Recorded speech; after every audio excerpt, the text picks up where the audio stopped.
And of course, just as with the curve modifier or the mirror modifier, we can use a helper object to give our array more precision. Okay, so let's say you wanted to place them absolutely perfectly at 90 degrees from each other. And for this, we can switch from relative offset to object offset. Right now, we don't have any objects, so all the 4 pieces are just on top of each other. But if we now switch to front view, and let's make this a little smaller for now, and we add a helper object just as before, we can use Shift-A and empty and plain axes, and let's call that array empty or something like that. And then select the ornament again. Okay, and then now put the array empty in here.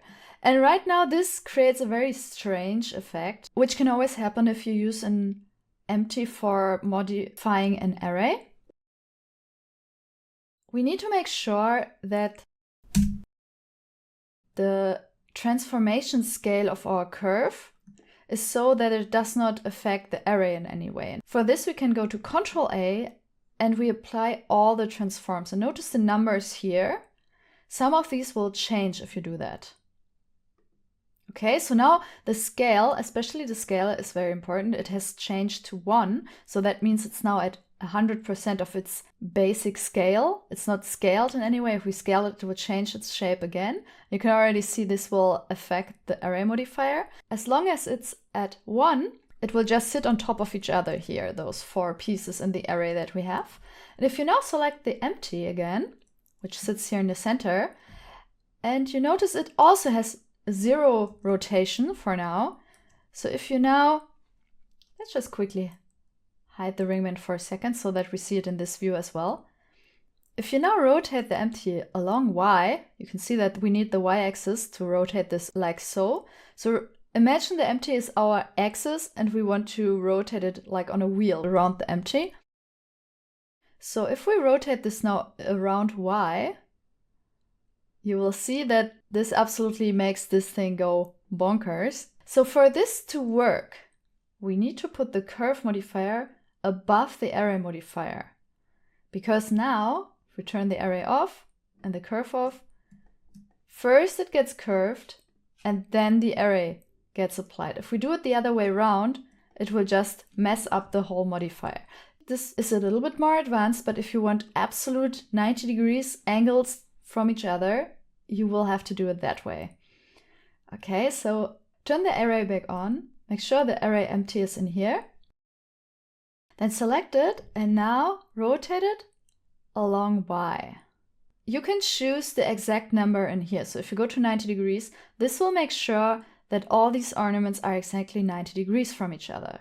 So now suppose you wanted to have more, let's say you wanted to have like 8 ornaments and you wanted to place them all exactly the same distance from each other on the circle, then you can just select the empty again, and then you can point 360 divided by 8, and that would make the ornaments perfectly placed from each other.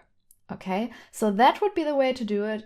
Turn the ring band back on. That would be the way to do it if you wanted the array in a perfect distance from each other. Okay, so if you've come that far, let's save. Now, if you use that method with the empty, make sure that you only adjust your ornament in edit mode, or else, if you don't do that, your placement of the array will get screwed and you can make some other interesting shapes. Okay, so that's important. So for now, I will continue with a simple version. I will continue with the version which is only 4, and we will use the relative offset, and I will put it above the curve mod. And in this way, we don't have perfect distance from each other, but it is just a very simple and straightforward way to work with arrays and curves. Okay, so we will continue with a simple version without the empty of the array. Okay, so that being said, now we should be somewhere that looks similar to this.